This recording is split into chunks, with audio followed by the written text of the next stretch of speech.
derrière une belle montre, une belle voiture ou un bel objet, il y a toujours un esprit créatif, curieux et empathique qui partage des émotions. Thierry Conquet, à côté de moi, architecte d'intérieur et designer, a développé pendant des années la direction artistique de la marque Parmigiani. Il nous fait le plaisir de nous raconter son métier, sa passion pour la haute horlogerie au travers de sa Parmigiani Tauric Hémisphère. Restez avec nous, c'est parti pour un nouvel épisode de Petite Montre entre amis.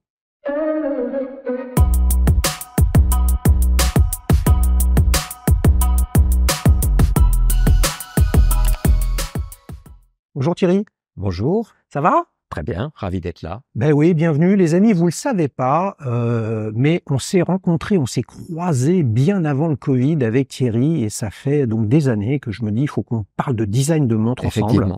Hein ? Je suis venu avec une montre bien particulière aujourd'hui, mais avant toute chose, on va vérifier que Thierry est venu avec sa Parmigiani. Tu l'as à ton poignet ? Je l'ai. Elle est là ? Je dois l'enlever. Bah oui, il faut que je l'essaye, il faut que vous vérifiez si elle me va. Et puis, il le sait pas, Thierry, mais si elle me va, le risque, c'est que je reparte avec. Il y a peu de chance. Tiens, je te passe celle-ci. Merci. Je suis venu avec la Glashütte originale, les amis que vous connaissez. Mais en fait, non, la surprise, Thierry, c'est ça. Je suis venu avec la montre que j'ai offert à ma femme pour Noël. Et qui va en fait un peu être l'un des fils conducteurs, non pas la montre, mais le sujet dont nous allons parler. C'est une LIP des années 70, designée par Isabelle Ebé, elle-même architecte d'intérieur. Ouais. Alors je connais bien, c'est drôle parce que effectivement, je me souviens de cette montre. Je me souviens surtout d'Isabelle Ebé. Alors je suis peut-être un des plus vieux invités de ton émission, mais elle est décédée, mais je l'ai croisée à une époque où je m'occupais de travaux dans la Grande Arche de la Défense, et Isabelle était la maître d'œuvre et la décoratrice du ministère de l'Équipement qui était dans la paroi nord de cette Grande Arche. Et on s'est côtoyés à de nombreuses reprises, beaucoup de rendez-vous de chantier, etc. Une femme remarquable. Mais c'est drôle, quand je vois cette montre-là, c'est effectivement tout à fait le personnage. Je reconnais plein de signes qui sont assez magiques et c'est un bel objet. C'est un bel objet. Je sais pas où est-ce que tu as trouvé ça ? Ah bah ça, j'ai chiné ça. Alors le hasard, je l'ai acheté aux enchères, comme souvent. Si vous voulez des LIP comme ça, il faut que vous surveillez les ventes aux enchères à Besançon. Il y a forcément toujours beaucoup de choses. Et là, c'est la période des designers avec Roger Talon, Marc Held, Michel Boyer, Jean Dinvan, etc. Et est-ce à dire que donc ton métier, puisque c'est ça aussi d'aller chou ces petites montres entre amis, c'est de comprendre qu'est-ce que la direction artistique, le design, la décoration d'intérieur, et est-ce qu'on est designer de tout, et il s'avère que toi, tu as touché à tout dans les montres, ou alors on est spécialisé dans un domaine? Alors écoute, c'est toujours la même chose comme dans beaucoup de métiers. Il y a des grands spécialistes de certains domaines, et puis il y a des gens qui s'intéressent à la création d'univers. Moi, j'ai toujours décrit mon métier comme étant une création d'univers, c'est-à-dire que ça va de l'objet à l'architecture, beaucoup de ressentis, beaucoup de détails, tout ça à une échelle particulière qui est celle de, on va dire, de l'individu, du présent, et j'ai toujours pris mon métier comme ça. Alors quand on travaille pour des marques, et qu'on vient vous voir pour créer une vitrine, pour créer un stand, pour créer un packaging, on arrive tout de suite à la création d'un corner, on arrive à la création d'une boutique, et puis on passe par la création des ateliers, et puis on passe par la création des sièges sociaux des différentes filiales, et puis on va passer par le siège social, et puis à un moment donné, vous avez la possibilité de mettre votre nez dans le produit lui-même, ce qui est rare parce que c'est un métier très protégé, très préservé. Et j'ai eu la chance pour Parmigiani d'avoir la confiance de Michel Parmigiani pour me glisser dans la peau d'un designer de montres tout en faisant partie d'une équipe extraordinaire de fabrication, de conception de mouvements, etc. Bon voilà, donc faire le tour. Donc t'es rentré dans le... T'as appréhendé et touché le design du produit lui-même montre au travers en fait de ton métier originelle? Ouais. Quelle est la décoration d'intérieur, Ou- l'architecture d'intérieur? Comment on Oui, dit parce ça? que quand cette histoire a démarré, c'était par l'intermédiaire du CIO de l'époque, qui s'appelle Jean-Marc Jacot, qui dira certainement quelque chose à beaucoup de tes auditeurs, mais Jean-Marc Jacot savait ce que c'était que de créer une montre, de créer une marque, il avait participé à la création et à l'embellie des Bell les années qui ont précédé, ou les montres Hugo Boss par exemple. Mmh. Et Jean-Marc Jacot savait très très bien ce que c'était que de créer un univers de marque. Et comme on avait travaillé ensemble des années auparavant, il m'a proposé de venir et de démarrer à zéro chez Parmigiani. Et j'ai démarré effectivement par une PLV, un packaging et une vitrine. Et puis ça s'est enchaîné sur plusieurs années. Et en particulier, pour moi, la globalité fait quand même 18 années de présence, ce qui est beaucoup et ce qui est assez rare dans le monde de l'horlogerie. Donc, tu as touché aux boutiques, au Ouais, packaging, je crois, ouais. mais tu faisais aussi, Baselworld, etc. Il y Ah avait oui, tant tu alors faisais ce genre de choses? oui, oui. Alors Baselworld pas pour Parmigiani parce que Parmigiani était au SIHH, au Watch and Wonders maintenant, mais j'avais fait beaucoup de foires de bal pour Ebel auparavant. Créer des stands, créer des environnements, créer des événements, créer des décors d'exposition. Et pour Parmigiani, j'ai pu faire une bonne quinzaine de SIHH en montant, en organisant les stands, les expositions, les réunions, etc. Voilà. Ouais. Plus l'implantation dans le monde entier. C'est ça qui est intéressant, c'est de se dire que on crée un univers de marque, que le consommateur va percevoir, tous les signes que l'on crée vont être perçus, mais ils vont être perçus sur la planète. Et j'avoue que c'est ça qui est le plus motivant et le plus intéressant. Ouais. Avant d'être une marque Parmigiani, bien évidemment, c'est Michel Parmigiani Ouais. qui est horloger. Là, on a le modèle, enfin la collection Toric. Oui. Les trois grandes collections, enfin historiques de montres bracelets, hein, parce que je crois que Michel Parmigiani est restaurateur de montres, Ouais. de goussets, de poches, d'oignons, etc., etc. Dans le domaine de la montre bracelet, on a la Toric, on a la Kalpa et on a la Tonda. Exactement. C'est ça? Ouais. Ouais. Alors, on va les séparer en deux parce que pour moi, c'est deux mondes différents. La Toric, c'est en fait le point de départ de Michel Parmigiani, qui dessinait des montres ou qui travaillait sur des montres Breguet. Et donc il y a une culture Breguet qui était très implantée dans la tête de Michel, notamment en ce qui concerne les proportions, en ce qui concerne le dessin des aiguilles javelot, en ce qui concerne certains chiffres, etc. Et puis ce petit gaudronnage périphérique. Et lorsqu'il a fait sa première montre, qui était la première Toric, qui était souvent des pièces uniques à l'époque, quand il a démarré, voilà, il y avait une espèce d'analogie qui pouvait être perceptible en termes de design avec les montres Breguet. Et puis cette montre a évolué comme ça dans le temps, et il est arrivé. On était en quelle année là?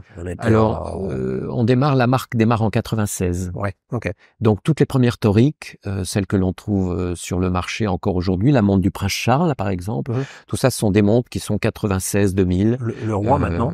Le roi maintenant, exact. Et voilà, qui est un magnifique chronographe Toric en or, avec dedans un mouvement El Primero de Zénith, qui était totalement démonté, totalement retravaillé par Michel, qui était un passionné pour affiner les angles rentrants, les angles sortants, etc. Si bien que le bruit des 36 000 alternances du mouvement El Primero n'est pas le même dans une Parmigiani qu'il l'est dans une Zénith. C'est assez passionnant de regarder ça d'ailleurs. Tu parles de angle entrant, angle sortant. Dans l'introduction que je faisais, tu es un grand amateur de haute horlogerie. Parmi les codes, les amis, vous l'entendez, hein, on est dans cette fameuse salle où on n'est pas loin du boulevard Malesherbes et on a toujours soit la police, les gendarmes, les pompiers, les ambulances qui passent. Je sais pas si tu as entendu la. Oui, mais ils sont passionnés par ce qu'on dit. Eh ben oui, c'est magnifique. C'est quoi les grands codes pour toi de la haute horlogerie? Donc il y a donc là le travail des finitions, les anglages, mais qu'est-ce qu'il y a d'autre? Alors il y a la conception d'un mouvement. Ça a l'air bête comme ça parce que tout le monde pense que les mouvements existent et qu'ils sont dupliqués et que finalement c'est la même chose que l'on refait à chaque fois. En fait, non. la conception d'un mouvement, et Vaucher Manufacture, qui est l'organe fabricant de Parmigiani, le sait bien, le développement de mouvement est en fait une base absolument incroyable d'invention et d'inventivité. On dit souvent que les horlogers sont des artisans. En fait, ce sont des artisans créateurs. C'est la grande particularité comparée à, par exemple, un artisan, un ébéniste ou etc. L'horloger est un artisan créateur qui sait réinventer la roue. C'est bien le bon mot, et remettre son travail sur l'établi pour faire quelque chose de nouveau. Je parlais tout à l'heure du démontage d'un El Primero, par exemple, qui a été utilisé par de nombreuses marques, et Bell, d'ailleurs, a utilisé le El Primero dans les premiers chronos des années 80, plus pas mal d'autres marques, Rolex, etc. Michel Parmigiani est un de ceux qui a su reprendre ces mouvements, les adapter à sa vision et son nombre d'or et ses histoires de proportions dans ses toriques pour en faire quelque chose de très particulier. Si je me trompe pas, tu parlais de torique. Là, ça tient à la forme de la boîte. Hein. Ouais, alors en forme de tore, hein. C'est ça. Hein. C'est un oui, tube. enfin ça vient de là, non? Oui, enfin c'est les colonnes doriques. Avec un D que l'on trouve dans les architectures grecques, romaines, etc. D'accord. Et en fait, torique est reparti sur une autre formule, mais avec ce jeu de petits caudronnages et de bases de colonnes qu'il y a au début. Alors, ma montre est particulière parce que c'est une révision des toriques d'origine.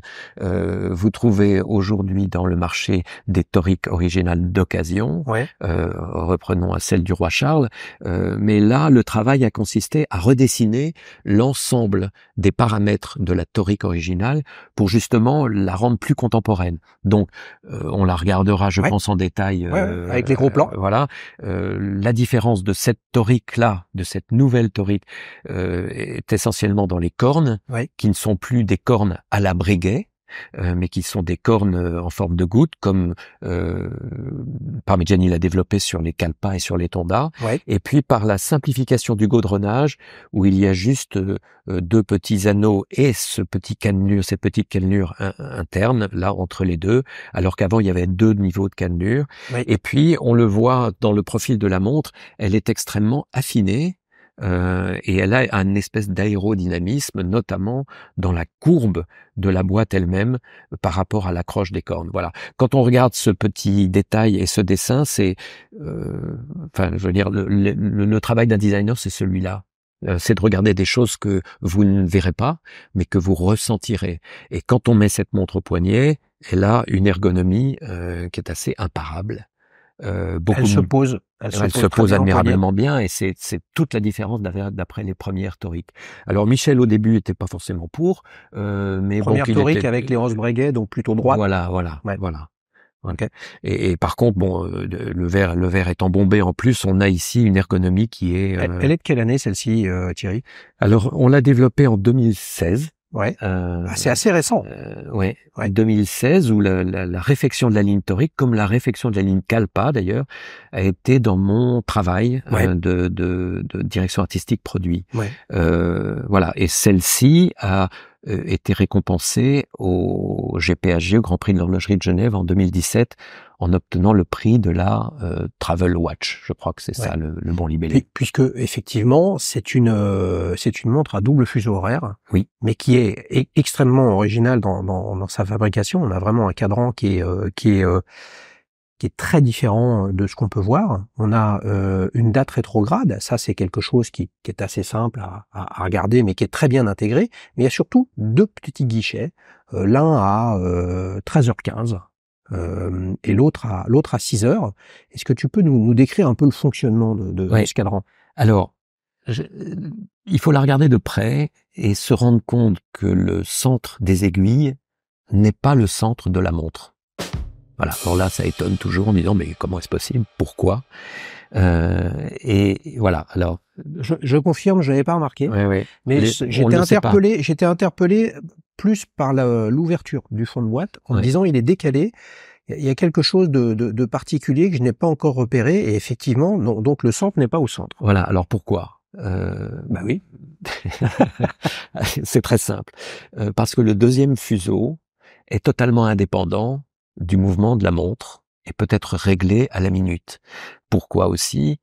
On a développé en fait au départ, non pas cette torique, mais c'était une Tonda hémisphère dans les années 2004 ou 2005, avec un navigateur qui s'appelle Bernard Stamm, navigateur suisse, champion du monde IMOCA en 2002 ou 2004, je sais plus très bien, et qui était un type assez extraordinaire, avec qui on a eu beaucoup d'échanges et de discussions à cette époque pour développer la Tonda hémisphère.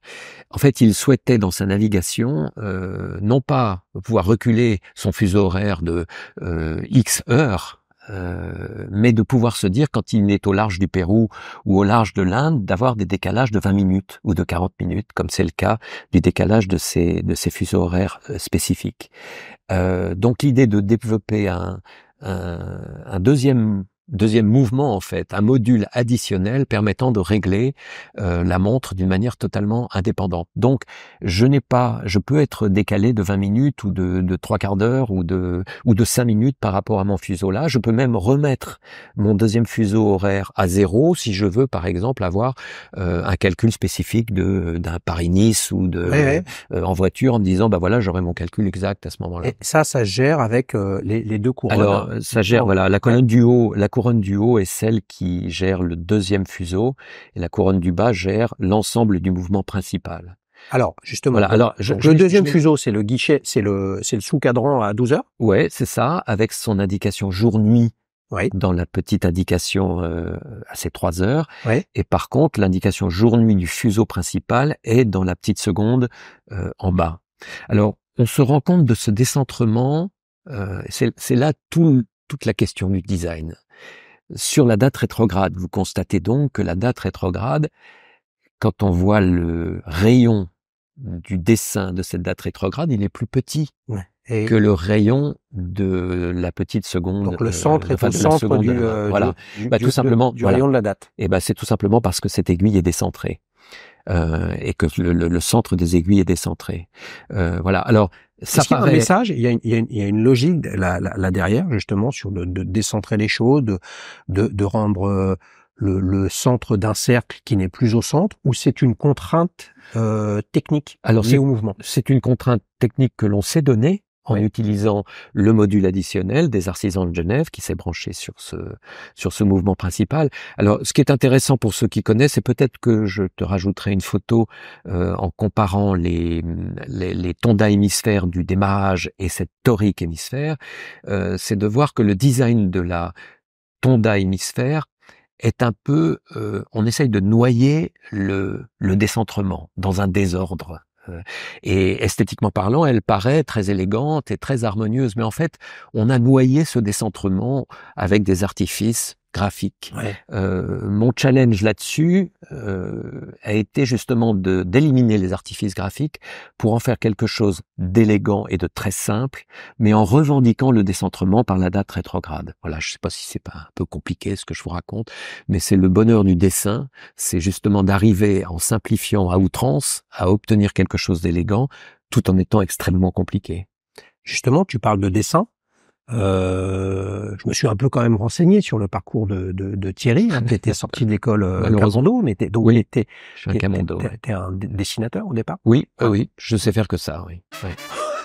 Ah oui, c'est vrai, c'est la seule chose c'est-à-dire que m'a guidé dans ma vie, c'est le dessin. Toutes tes idées, elles prennent vie, elles évoluent, elles progressent, elles grandissent au travers de la connexion entre tes doigts, un stylo sur une feuille de papier. Je dirais pas mieux parce que je suis de la génération, comme on peut le constater avec mes cheveux, je ne dessinais pas sur ordinateur et je ne suis pas du tout un adepte de la tablette graphique comme le sont beaucoup de designers de montres aujourd'hui. Moi, je suis un dessinateur à la plume et au stylo. directement sur le papier. C'est là où les idées viennent, et c'est comme ça qu'on les corrige et qu'on vit avec, et qu'on ne dort pas la nuit parce qu'on se rend compte que le dessin n'était pas bon la veille et qu'on se réveille à 3 heures du matin pour aller le corriger.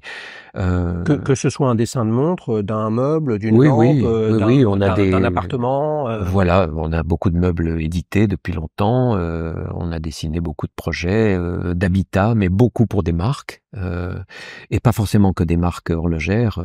Le prêt-à-porter, le monde de l'automobile, les produits pharmaceutiques, la banque. Enfin bon, voilà, tout ça, c'est des suites d'univers dans lesquels on rentre avec bonheur. Ouais. Et alors justement, dans ce processus qui t'est propre en fait, c'est intime parce que ça passe entre c'est ta tête, tes biorhythmes et après ce que tu dessines, il faut après greffer l'ADN de ton client, Oui. qui est une marque, qui est un industriel, qui est un automobile, etc., etc. Et donc à un moment ou un autre, bien que tu sois un créatif, Ouais. avec une dimension artistique ou artisanale, la frontière parfois est tenue, il faut quand même réussir à vendre tes idées, et le propre des idées créatives, c'est qu'elles sont un peu folles. Comment tu arrives à combiner ce côté de toi créatif pur et de l'autre côté qu'il faut rationaliser pour le vendre à un client? Ouais, alors écoute, encore une fois, avec 40 ans de travail derrière, je ne dirais pas que la créativité est forcément folle. Le but justement, c'est de ne pas forcément être fou, parce que il y a beaucoup de gens qui sont capables de vous sortir des idées de génie exceptionnellement drôles ou folles ou hystériques même souvent.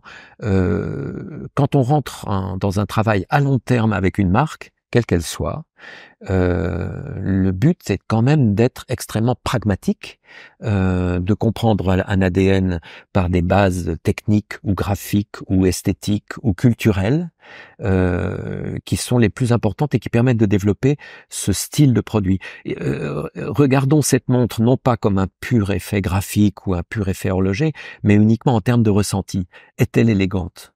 Voilà la question. Est-ce que c'est une montre cultivée? C'est par ce type d'adjectif que j'aime bien parler à mon client, et que mon client va se décaler d'un seul coup en se disant: ah oui, effectivement, pourquoi il dit cultivé? Qu'est-ce qu'on raconte là-dedans? Est-ce que c'est pétri de références? Ben oui, c'est pétri de références. On a du Breguet, on a du Patek, on a énormément de choses là-dedans qui vont certainement rappeler à des connaisseurs, à des amateurs, ce qu'ils ont trouvé ailleurs.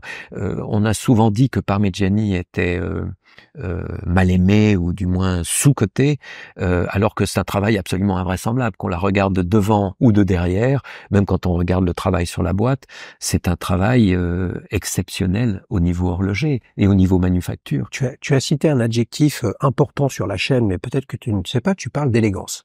Ouais. Le premier invité de Petite Montre entre amis, quand je lui ai demandé, et je te poserai la question d'ailleurs tout à l'heure, quel est l'adjectif qui pour toi caractérise cette montre? Le premier invité de Petite Montre entre amis, vous vous en souvenez les amis, c'était Laurent, avec une UWC portugaise, 8 jours de réserve de marche, Ouais. avait donné le terme élégant.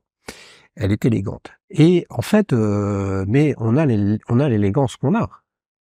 Qu'est-ce que c'est l'élégance? Si on prend l'élégance vestimentaire, ma foi, quel est le rapport entre telle personne très élégante avec de la haute couture de chez Saint-Laurent ou Chanel, designée par tel créateur, et puis quelqu'un qui va faire quelque chose de complètement différent, bariolé de couleurs dans tous les sens. Certains vont se dire c'est élégant, d'autres vont se dire c'est une catastrophe. Et justement, comment tu arrives à faire cette différence-là? Parce que là où je te rejoins, je parlais de folie, mais c'est la différence entre l'artiste, le peintre, qui fait des tableaux, Ouais. et l'artisan qui fabrique quelque chose, et l'artisan se pose toujours la question du client. L'artiste, pas forcément. Tu vois, donc elle est tenue, cette notion-là. Donc est-ce que pour toi, cette montre est élégante? Pour moi, elle a des codes stylistiques d'élégance, mais d'élégance pour moi, pas forcément pour chacun des abonnés de la chaîne. Alors, je disais tout à l'heure, c'est la question qu'on pose à un client, qu'est-ce qu'on cherche à faire?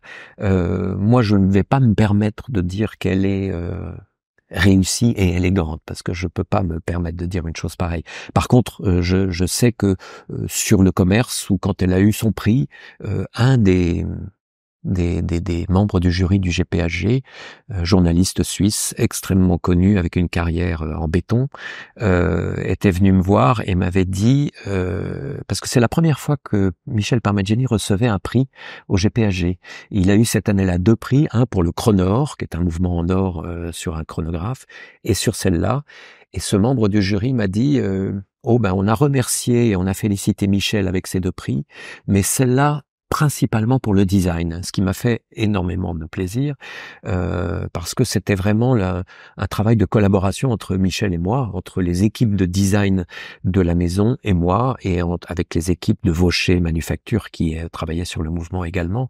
Donc c'est un travail d'équipe incroyable, et puis les gens ont dit « Ah, mais c'est un design tellement élégant ». Je dis « Ok, super, merci ». Parce que oui, c'est quelque part ce que j'avais en tête, mais je peux pas me permettre de dire ça sur ce que je dessine, c'est pas possible. C'est une collection. Enfin, ce modèle-là en particulier est toujours au catalogue de la marque. Ouais, alors vous savez tous sans doute en regardant les actualités parmigianesques et je n'y suis plus depuis 4 ans maintenant, que la Tonda GT prend une ampleur absolument incroyable, avec un certain nombre de codes qui sont ceux-là, mais revisités.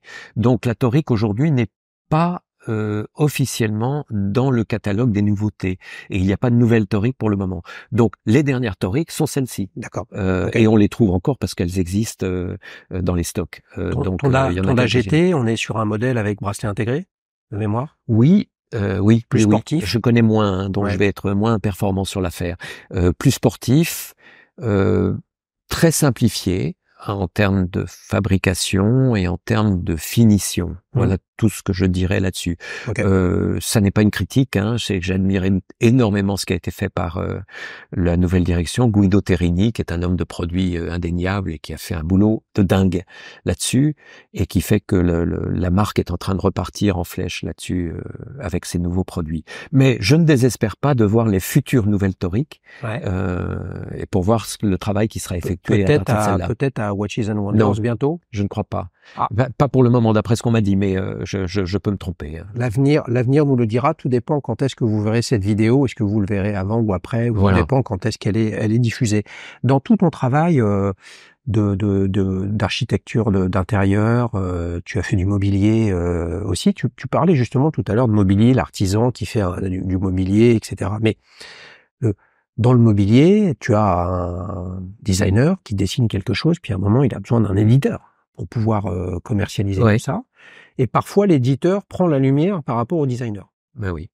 Je pense un peu, je prendrais comme exemple, c'est le seul que j'ai en tête, je suis pas du tout spécialiste du sujet, etc. C'est la fameuse table en marbre pied tulipe qui est plus connue pour le nom de l'éditeur Florence Knoll que pour le designer suédois ou finlandais Saarinen. Saarinen, ouais. Est-ce qu'on a le même type de problématique finale? Est-ce qu'on n'a pas le même type de problématique dans les montres et dans le design? C'est-à-dire que la marque horlogère où le Saint Graal c'est le mouvement, finalement met dans l'ombre la paternité du designer. C'est possible. C'est très compliqué d'évoquer ce genre de choses parce que tu as derrière le mouvement horloger une industrie. C'est une industrie. Donc, on conçoit des mouvements, on organise un certain nombre de productions qui prennent énormément de temps. Je veux dire, il faut 2 ans, 3 ans pour développer un mouvement à partir de rien, voire 4 ans, 5 ans souvent. Et donc, le design du mouvement est un métier à part. Voilà. Moi, quand je travaille là-dessus, je pars du mouvement et je sais que je vais avoir les emplacements dédiés à ce deuxième fuseau, à mon centre des centres, etc. Il va falloir que je sorte des idées esthétiques, purement esthétiques, pour faire englober tout ça d'une manière qui va paraître simple et naturelle, enfin simple de lecture. Je disais tout à l'heure, par exemple, que l'ancien modèle Tonda Hémisphère était très désordonné, volontairement pour noyer cette histoire. Quand on dessine un meuble, j'ai aussi une industrie derrière moi, mais elle est pas aussi sophistiquée que ça. Je sais pas, on a des sièges en ce moment qui sont édités par un éditeur qui s'appelle Écart International à Paris, qui est un très bon éditeur. Je travaille avec les systèmes de fabrication de l'entreprise qui sont à Pau ou à Brive, pardon. Il y a une forêt de chênes centenaires par derrière, je vais choisir mon bois, je vais organiser le séchage et je vais faire des petites séries pour éviter que le bois craque parce qu'il sera pas suffisamment sec, etc. Bon, tout ça est un monde qui se crée autour du produit lui-même. Et puis, mon éditeur est plus connu que moi, oui, parce que les éditions Écart, elles sont dans le monde entier aujourd'hui. Ils ont réédité des grands designers comme Eileen Gray, Jean-Michel Franck, etc. Donc, je suis très fier d'être là-dedans, mais mon nom n'est pas connu. Et à la limite, peu m'importe. Mon ego n'est pas là-dessus. Oui, Je suis oui. ravi d'être édité comme ça. Mais si on prend la hauteur Ouais. et qu'on raisonne dans le, parce qu'en fait c'est toujours la question que se posent les amateurs de montres. Qui a dessiné cette montre? Puisque après il y a toujours l'histoire de, tu en as parlé tout à l'heure, il y a des tu as des signes distinctifs Oui. de Breguet, de Patek, etc. Si on glisse, et l'industrie horlogère a beaucoup changé ces dernières années avec, me semble-t-il, tu me diras ce que t'en penses, la complexité d'y entrer est de plus en plus fine en fait, parce Ouais. que les chaînes logistiques sont accessibles, il y a beaucoup d'indépendants qui t'aident, etc., etc. Donc sortir quoi, comment, pourquoi assez rapidement une montre, ça se fait quand même assez rapidement. Et là, il y a des codes esthétiques, tu en as parlé. Mais si on glisse comme ça, on a le problème des montres où les hommages sont trop prononcés, Oui. et où on perd en fait de la singularité parce que tout se ressemble. Ouais. Et là, on a clairement quelque chose. En tout cas, c'est la première fois qu'on voit dans le canapé de Petite Montre entre amis par Jenny, puisqu'on a eu une Tonda sur la chaîne avec un jeune Suisse qui était à distance. Et là, on a quelque chose qui ressemble à rien d'autre. Ah oui, ça, alors là, je pense parce que tu fais quand même un benchmark au moment où tu commences à réfléchir, et je suis à peu près certain qu'on trouvera pas ça comme ça. Même si on pourrait dire, oh, mais il y a un esprit Langunsonneux, mais il y a un esprit Patek de certaines pièces, etc. Alors oui, certainement. Bien évidemment, parce que c'est pas le cœur de l'horlogerie, ça, de toute façon, c'est un travail. Tu fais des aiguilles Javelot. Tu fais des aiguilles Javelot. Bon, celles-ci ont du Luminova à l'intérieur. Elles pourraient ne pas en avoir. Et d'un seul coup, ça changerait toute la montre. On a décidé de mettre du Luminova parce que, pour moi, une travel watch, tu la regardes la nuit quand tu es en décalage horaire, je sais pas où, et tu as envie de savoir si tu dors ou si tu dors pas. Et voilà. Alors, par contre, on peut ne plus mettre de Luminova dans ces aiguilles Javelot, et elle aura certainement une grande finesse et une élégance supplémentaire. Mais c'était pas le but de cette travel watch. En revanche, chez Breguet, vous allez retrouver des aiguilles Javelot qui ne seront pas celles-ci. Elles seront plus monocore, elles seront bleuies, voilà. Donc, on refait pas le monde non plus. Une aiguille Javelot, c'est une aiguille Javelot. Voilà, des index, ce sont des index. On peut les rétrécir, les facetter. On peut faire plein de choses comme ça. Et c'est ce qui peut donner cette idée de ressenti dont je parlais tout à l'heure, qui me paraît être la plus intéressante. Ouais, je suis d'accord. Par exemple, je vais te donner juste un exemple là-dessus, et je pense que nos amis qui nous écoutent vont tout de suite regarder leur montre en se disant, qu'est-ce qu'ils racontent? Un guichet de date. Soit il est étampé, et donc c'est un trou dans le cadran, et puis on voit la date en dessous. Alors il peut être étampé, mais on peut aussi le diamanter, c'est-à-dire faire un tout petit pan coupé sur le bord, et qui est fait avec un diamant. Bon, c'est un diamantage. Et ça, d'un seul coup, ça prend de la lumière, parce que le reflet va prendre différemment. Et d'un seul coup, on va parler de qualité perçue. Le mot qui est très important dans ces histoires horlogères et dans le design horloger. Qu'est-ce que la qualité perçue? C'est ce tout petit détail. Je vous ai cité qu'un exemple parce qu'on pourrait parler d'azurage de guichet, d'azurage de compteur. Par exemple, vous prenez vos compteurs dans une Daytona ou dans une Tudor Big Block. Là, je ne sais plus quel est le nom de ces beaux chronos. Ouais. Est-ce que vous allez avoir un azurage de ce compteur ou pas? Et qu'est-ce que va faire cet azurage en termes de lumière? Voilà, la qualité perçue, c'est le travail d'un designer et c'est le travail de la haute horlogerie. C'est essentiellement ça qui m'a intéressé dans ce projet-là. Tu parles de lumière. La lumière, ça génère les reflets, qui génèrent de l'émotion, qui altère ou sublime les couleurs. Là, c'est le grand écart entre travailler sur un stand ou des bureaux qui sont de fait de grande taille, et là quelque chose qui est tout petit, mais l'enjeu de la lumière et des couleurs est similaire. Oui, alors je dirais tout de suite parce que on n'a pas préparé cette question, hein, mais On n'a rien préparé. On n'a rien préparé, et tu touches un point qui est pour moi le même, c'est-à-dire parler sur un granulage de mortier de chaux que tu vas mettre sur un mur et qui va être passé au geste, à la main, où on va voir le geste de l'artisan avec ses imperfections, a pour moi autant d'importance et autant de précision que une petite coquille d'œuf sur un cadran. Le facettage de ton index, il est peut-être brut et tempé, coupé, posé, mais si tu le facettes et qu'il prend la lumière, ça va être exactement comme le chanfrein d'une table en chêne massif, par exemple, sur lequel tu vas être obligé de biseauter, faire des raccordements, des choses comme ça. Pour moi, c'est exactement la même chose.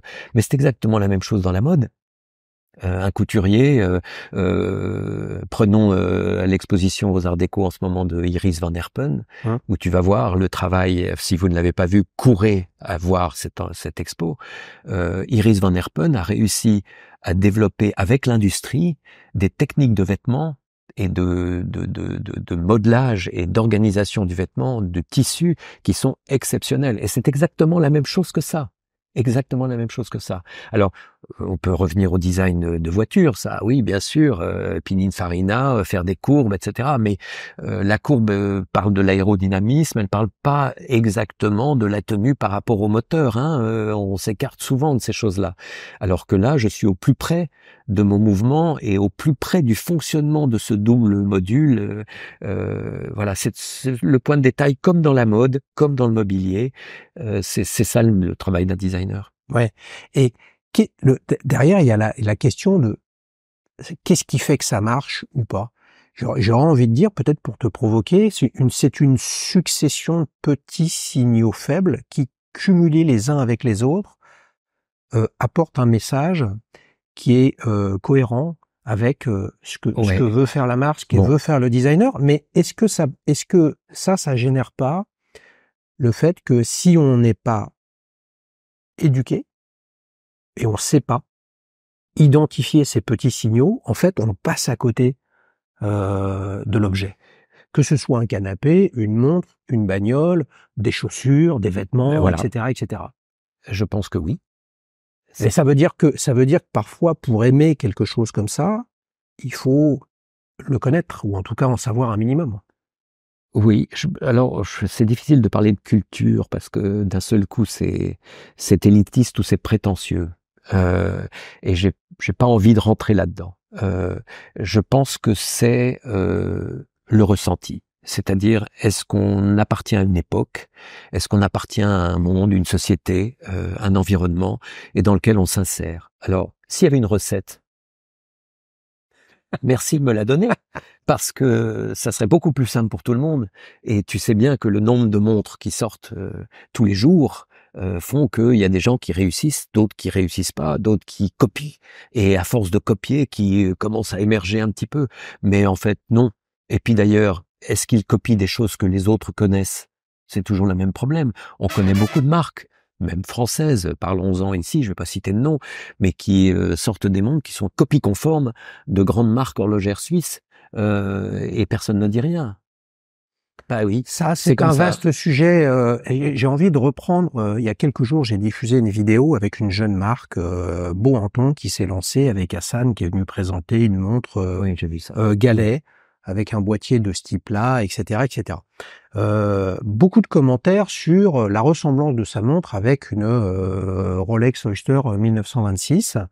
Et ce qui est drôle, c'est qu'on lui reproche de ressembler à une Rolex Oyster 1926, et on lui reproche de ressembler à une Laurent Ferrier Galet. Et puis, dans les mêmes commentaires, c'est oui, il y a des marques chinoises qui font la même chose. Mais est-ce qu'on reproche à Laurent Ferrier de ressembler à une Rolex Oyster 1926 ? Vous voyez l'incongruité des choses. La question, c'est que Hassan a passé près d'une heure sur le canapé pour expliquer pourquoi il faisait ça. Et ce qui est passionnant dans la discussion qu'on a, en fait, c'est que je pense que le plus important, évidemment, il y a la dimension artisanale du comment, mais le sujet, c'est pourquoi. on fait tout ça. Et pour revenir sur ce que tu dis sur la notion culturelle, il y a quelques jours, je suis allé voir l'exposition de Marc Rothko à la fondation Vuitton. Louis Vuitton.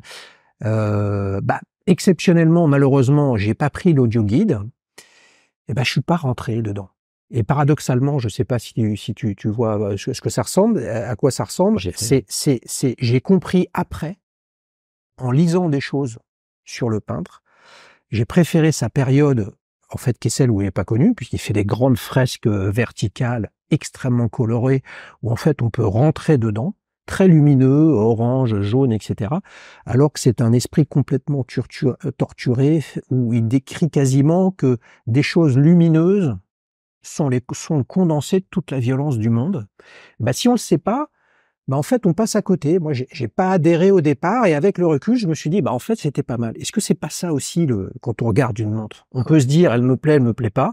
Puis après, quand on en sait un petit peu plus, on aime beaucoup. Puis quand on écoute quelqu'un comme toi, ou le possesseur de la montre, on a une vision qui est différente. Écoute, j'espère, si ça peut servir à ça. Je dirais que, en ce moment, si je reviens à Parmigiani, on parle d'un certain succès sur la Tonda GT.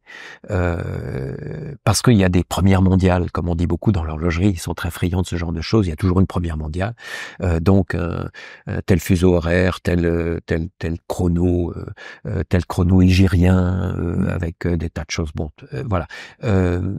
Et ce succès-là attire une nouvelle clientèle et attire l'œil sur le passé. Et je vais me mettre dans le passé.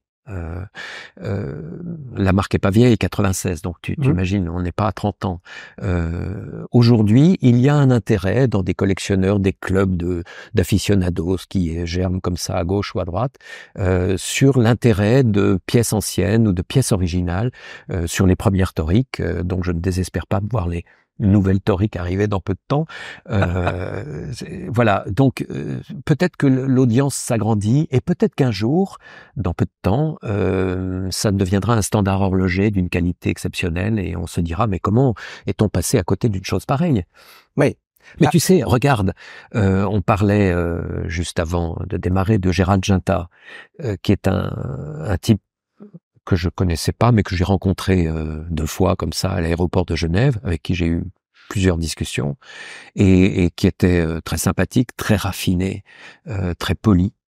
Voilà, et ne se voyant pas du tout comme un horloger star. Enfin, mais l'était-il à l'époque? Parce que oui, si j'ai beau avoir les cheveux, mais il y a pas des, voilà, il y a 15 ans, c'était quand même un incontournable. Oui, mais il y a 15 ans, les gens se battaient pas pour une Royal Oak. Alors peut-être, mais bon, il était quand même. Enfin, il se battait moins, pardon. Oui, il était quand même, voilà, c'était un incontournable. Et je découvrais en écoutant un des interviews de Georges Kern l'autre jour, et qui disait que la pole router, le dessin de la pole router d'Universal, c'était Gérald Ginta dans ses 20 ans. C'est-à-dire qu'il avait 18 ou 20 ans, donc il faisait des croquis, il faisait des dessins. Bon, il s'agissait que d'une 3 aiguilles, hein, c'était pas très compliqué de faire un dessin d'un cadran avec un secteur périphérique, etc. Mais enfin, il l'a dessiné et il a dû toucher 200 balles pour ça. Ouais. Et voilà. Je sais plus ce que je voulais dire en partant de cette histoire. Regarde aujourd'hui l'engouement qu'il y a sur Universal, et pourtant. Moi-même, il y a 30 ans, je guettais à New York des Universal parce qu'elles me plaisaient déjà beaucoup en termes de dessin, mais je savais même pas qui était Gérald Ginta. Et je me souviens en avoir acheté d'occasion comme ça dans des trucs de la 47e rue. Bon, on ne sera pas étonné, Thierry, que la pole router ressorte. Mais bien sûr, sous la houlette de Georges Kern. Hein. Donc on redécouvre ça. Ouais. Voilà. Oui, mais ça montre. Kern a fait un travail sur Breitling qui est phénoménal. C'était une très très très belle marque, déjà avec des cinglés, des fans, mais bon, il fait un travail phénoménal, et dans toutes les courbes de progression de Breitling dans le monde, même si je dis pas ça parce que je suis fan, j'en ai pas, mais je suis bluffé par l'engouement et la découverte dans le monde entier de ces choses comme ça, tu vois. Ça, c'est le signe que la montre mesure le temps, et que, de fait, c'est l'un, si ce n'est le plus beau produit, à regarder avec les yeux d'aujourd'hui, avec les yeux d'hier, avec ce qu'on en pensera demain, et de regarder la trajectoire de toutes ces montres. Je fais le lien là, j'y pense tout d'un coup. Fondation Louis Vuitton, près de Paris, où j'étais allé à cette exposition. Là, on a un modèle rétrograde. Il y a LVMH, le groupe, qui relance la marque Daniel Roth, très connu pour ses rétrogrades également, avec une approche stylistique très très particulière. Qu'est-ce que ça te dit? C'est un grand horloger, très très grand horloger historique. Ouais. Qu'est-ce que ça te dit, ces relancements à une époque où depuis une dizaine d'années, on a toute une nouvelle génération d'artisans, Raoul Pagès qui a gagné le prix dernièrement, Andrea Streller qui est peut-être moins jeune maintenant, mais Simon Brett, etc. T'as cette nouvelle génération-là, et puis t'as l'ancienne génération qui est relancée là avec des moyens de groupe industriels. Qu'est-ce que ça dit sur le marché, ça? Écoute, je me souviens d'un des stands Ebel que j'avais fait à Baselworld, et notre voisin était Daniel Roth, avec un tout petit stand. Et voilà, et il m'interrogeait beaucoup parce que j'étais curieux de son dessin de montre ronde avec les pans coupés de chaque côté. Je me disais, mais pourquoi? Elle est trop grosse. Ou voilà, enfin bref. Et il avait un certain succès. C'est immanquable, hein, comme design. Ah mais complètement. Et il était impressionnant de gentillesse et de simplicité. Et en fait, quand j'ai rencontré Michel Parmigiani bien après, il m'a fait penser à Daniel Roth parce que pour moi, c'est un peu le même genre de profil de ces gens du canton de Neuchâtel. Enfin, voilà, je sais pas si Daniel Roth est du canton de Neuchâtel, mais il est certainement pas très loin. Et voilà. Alors, je trouve merveilleux que Daniel Roth ait été racheté à un moment donné et qu'aujourd'hui, on fasse ressortir des choses comme ça. Je ne suis pas sûr que le design des années 80 perdure beaucoup, mais quoique, on ne sait pas. Peut-être que ce relancement va, par les points de vente, par le marketing, par l'engouement, par la communication, par les réseaux, va d'un seul coup sortir comme ça. Et tu parlais de Raoul Pagès, et Raoul, oui, je l'ai connu chez Parmigiani parce qu'il était jeune horloger chez Parmigiani. Et un type absolument charmant, adorable et très intelligent, et d'ailleurs on le voit aujourd'hui, c'est un des grands qui va sans doute exploser grâce justement à des groupes. L'un des messages derrière le prix qu'il a gagné, c'est que des 4 ou 5 finalistes, Simon Brett, Streller, Pagès et le quatrième j'ai oublié, c'est 4 montres, et la sienne a probablement la plus grande beauté invisible, mais sinon côté cadran, c'est beaucoup moins excentrique. Et là, j'ai l'impression qu'il y a une prime à la créativité de l'horloger plutôt qu'à la présentation la plus visible possible de toutes les techniques de haute horlogerie côté cadran. Qu'est-ce que tu en penses de ça? Oui, je pense que mais c'est la vérité de ce milieu d'artisans créateurs dont je parlais. Sont des gens simples, humbles et voilà, je dirais pétris de leur culture horlogère, de réinvention permanente. Et ce prix, LVMH a mis le doigt sur une bonne idée. Ce prix fait ressortir ça. Ce qui n'est pas le cas du GPHG, par exemple, qui lui tire dans tous les sens et voilà, et on se demande toujours qu'est-ce qu'il y a comme cohérence, qu'est-ce qu'il y a comme signe. Mais est-ce que la cohérence du prix LVMH ne provient pas de fondamentalement la légitimité du groupe comme étant au-delà du plus grand groupe industriel de luxe? Bah oui, mais regardons les marques qu'ils ont développées dans le vin, dans la mode, dans les bijoux, dans tout domaine confondu. S'il y a bien un groupe qui s'est construit sur un véritable savoir-faire historique artisanal, c'est bien eux. Et est-ce que c'est pas ça la clé du succès d'un produit? On en revient à la question initiale, une belle voiture, une belle montre. C'est la cohérence entre la légitimité de ce qu'est l'artisan, ce qui est en train de devenir la marque, ce qu'est la marque établie, et la cohérence avec le produit qui est proposé. C'est Hermès. Bah oui, il me touche sur la corde sensible. Oui, bah oui. Le problème est là. Là, moi, vous le savez, tu le sais peut-être pas, mais je suis un grand fan de maroquinerie Ouais, oui, oui, oui, oui. et du travail artisanal sur le Ouais. sujet. Qu'est-ce que tu penses de parce que c'était une des idées qu'on avait eues avec Thierry, on en a eu plein. Hein, c'était je lui soumets des designs horlogers et puis il nous les décrypte. Bon, c'était compliqué à faire. Ouais. Qu'est-ce que tu penses de la H8 Hermès? Alors, écoute, j'ai pas d'avis là-dessus parce que Il bon, ne veut pas en parler, non, d'accord. non, Mais alors non, maintenant, mais c'est magnifique. Bon, sans rentrer dans les produits, ouais, le parcours dans l'horlogerie d'Hermès où ils ont démarré juste à mettre leur nom sur des cadrans dans les années 20, il y ouais, a 100 ans. Et là, ils sont quasiment top 5 mondial, ou pas loin, top ouais, 10. ouais. Écoute, Sacré boulot. c'est un sacré boulot. Hermès possède 25% de Vaucher Manufacture, ou Ouais. 27%, je crois. C'est une vingtaine d'années déjà. Hein. Ben oui, c'est 2000, à la création en 2003. Ben voilà. Donc tu vois. Et ils l'ont pas fait par hasard. C'est une histoire de famille entre la famille Landolt et puis la famille Dumas. Et ils ont mis certainement de l'argent là-dedans parce qu'ils voulaient avoir leur propre mouvement. Voilà. Et on a des mouvements communs. Le PF 331 qui est là-dedans est sous d'autres formes chez Vaucher, équipe des montres Hermès. Donc on se sent très proche. Et puis la plupart des bracelets en cuir Parmigiani, sauf celui-là parce que je l'ai changé moi-même, mais sont des bracelets, étaient des bracelets Hermès. Ah ouais? Ouais, ouais, il y avait un Je savais partenariat pas là-dessus ça. Ouais. et les montres Parmigiani que j'ai ont toutes des bracelets Hermès. Bon, voilà. Je peux raconter une petite histoire. Ah, Je sais mais pas tu si racontes ça intéresse tout le monde, mais je vous le ça dis comme intéresse ça. tout le monde. Les amis, on va pouvoir rester des heures ensemble. Je, En fait, je connaissais Reina Dumas. Reina Dumas étant la femme de Jean-Louis Dumas, Hermès, Ouais. qui était ce couple qui a fait éclater cette marque dans le monde entier et qui sont tous les deux décédés maintenant. Et Reina était en fait une consoeur parce qu'elle était architecte d'intérieur. C'est elle qui a créé les boutiques Hermès dans le monde et son agence RDAI, Reina Dumas Architecture Intérieure, doit avoir fait 400 boutiques Hermès dans le monde, plus beaucoup d'autres choses. Et j'allais souvent la voir à Paris, rue du Mail, dans son agence, parce qu'on s'entendait bien et puis on avait des amis communs.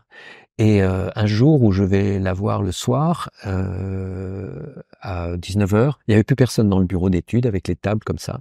Il y avait juste une table allumée au bout avec un mec qui travaillait là-bas. Et je dis à Réna, bon, je te dérange puisque vous êtes encore, il y a quelqu'un qui travaille là-bas. Et elle me répond, ah non, non, non, c'est Jean-Louis qui vient vérifier les plans. Alors, c'était Jean-Louis Dumas, patron d'Hermès, qui passait dans l'agence de sa femme pour faire le tour des tables à dessin et vérifier les plans des boutiques. Ça m'a scié. Je me suis dit, bon, voilà ce que c'est qu'une vraie marque, voilà ce que c'est qu'une vraie famille, voilà ce que c'est qu'un vrai projet. On est implanté là-dedans, on est impliqué là-dedans, et le produit va avec, quoi. Donc, la montre qui te va finalement très bien, mais que je vais reprendre tout à l'heure. Elle me va bien. Elle me va voilà. bien. Vous ne le saurez pas s'il l'a repris. Voilà, cette histoire-là, l'histoire Parmigiani, c'est exactement ce que je viens de raconter sur le couple qui dirigeait, qui possédait Hermès. Pour terminer, on a toujours une séquence. Là, vous avez vu, c'est un programme un peu hybride avec Thierry. T'achètes encore des montres ou pas? Oui. Ouais. La prochaine, oui. ça pourrait être quoi? Ah alors, c'est un drame dans ma vie. C'est une American 21. Ah oui. Vacheron 36,5 or blanc. Voilà. Ça, c'est pour bientôt. C'est. Ça dépend des finances, mais ou d'une solution amicale. Dans laquelle je me force à croire, mais c'est une American 21. En fait, la seule que je cherche et que j'aimerais avoir, c'est une American 21. Tout le reste, je me dis oui, bon, très belle montre, Nautilus, etc. Oui, pourquoi pas? Pareil. C'est pas pareil, mais une American 21, ouais. Le simple fait de pouvoir la laisser dépasser de ma manche et de voir que le 13h est, voilà, que le midi est à 13h et de dire il est déjà midi. Alors, je sais que t'es fan d'auto anciennes, mais il y a quelques semaines, les amis, vous savez que je vais aux réunions des voitures anciennes souvent le week-end.